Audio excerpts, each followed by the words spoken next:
Russia.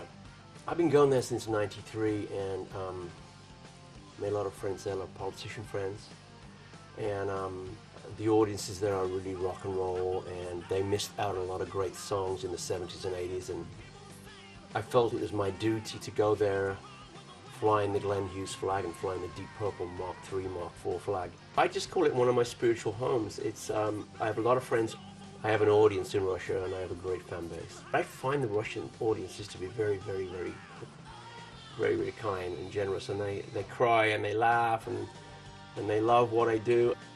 You know, we all talked about how grand a scale it would be to go to Russia. So the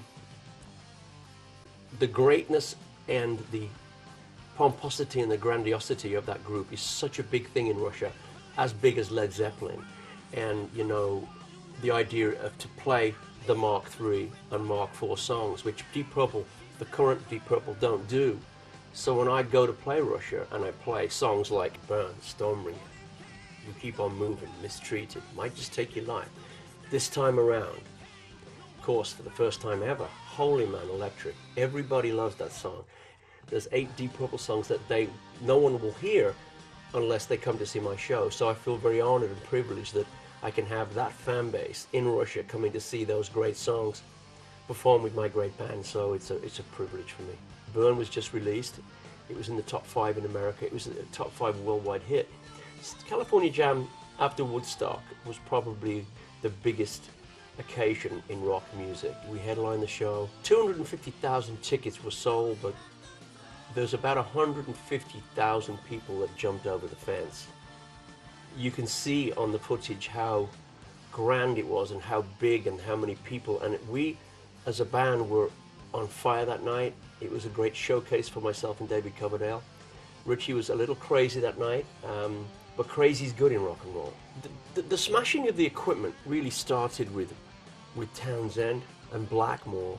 These were the two guys that took their anger out on their instruments. It really wasn't about showing off. I think Richie and Townsend broke their instruments because of their anger, their craziness on stage. When he blew up his equipment with dynamite, by the way, and we didn't know he was going to do that. We knew something was going to happen, but when he did, if you notice, he blew in Pace's glasses, broke his glasses, and I just jumped over the monitors. But what we did, we created a disturbance, we created rock and roll, we created the essence of 1974.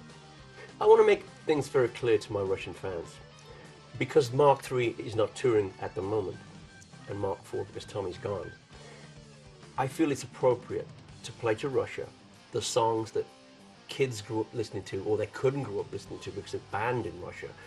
I want to give them their memories back as kids. A lot of my fans in Russia want to hear these great, great classic songs.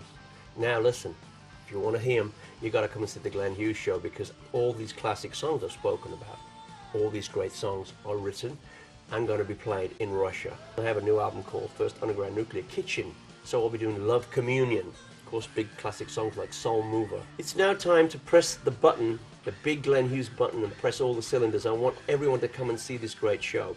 And I'm singing better than I've ever sung in my entire life, and I just want to share this with you. So if you want to come along and see a great rock show with the voice of rock, come on down. Privyet, Mr. Medvedev. Hope to see you there.